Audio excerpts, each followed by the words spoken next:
Gulf of ఒమన్లో భారీ చమురు నౌకను Iran seize చేసింది.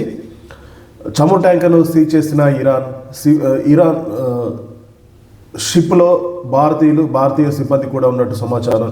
భారీ పరిణామంలో చమురును తీసుకెళ్తున్న ఒక నౌకను ఇరాన్ సీజ్ చేసింది.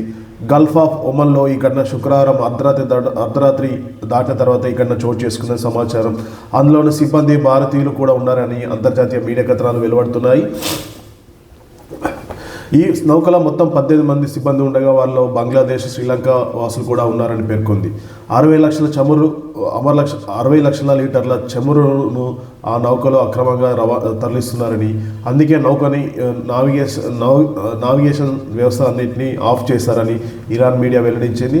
గల్ఫ్లో అక్రమంగా ఇంధనం రవాణా చేస్తున్న నౌకలను అడ్డుకుంటున్నట్లు ఇప్పటికే ఇరాన్ ప్రభుత్వం ఇదివరకే వెల్లడించింది.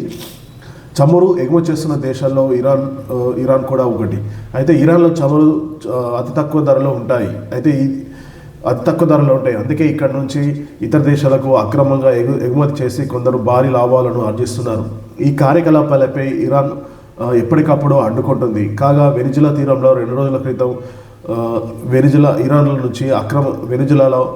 నుంచి అక్రమంగా చమురు రవాణా చేస్తున్న ఆరోపణల నేపథ్యంలో ఆ నౌకను అగ్రరాజ్యం అడ్డుకున్నది. తాజాగా గల్ఫ్ ఆఫ్ ఒమన్లో కూడా 60 లక్షల చమురును ట్రాన్స్ఫర్ చేస్తున్న నౌకను ఇరాన్ ప్రభుత్వం సీజ్ చేసింది. అందులో సిబ్బంది భారతీయులు కూడా ఉన్నట్లు అంతర్జాతీయ మీడియాలో కథనం వెలువడుతున్నాయి.